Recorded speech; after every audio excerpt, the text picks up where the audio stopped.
दानेश, जी। Computer पे हिसाब लगा के बताओ मीठे केले किधर किधर मिलते हैं?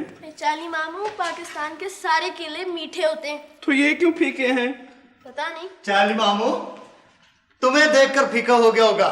याकूब, याकूब, ये फाका, क्या याकूब? हट जाओ पीछे, हट जाओ पीछे। हम अभी यहाँ शेर छोड़ेगा, पीछे हट जाओ।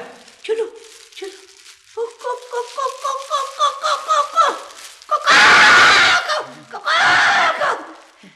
बा, ये शेर नहीं है, बच्चों का खिलौना है।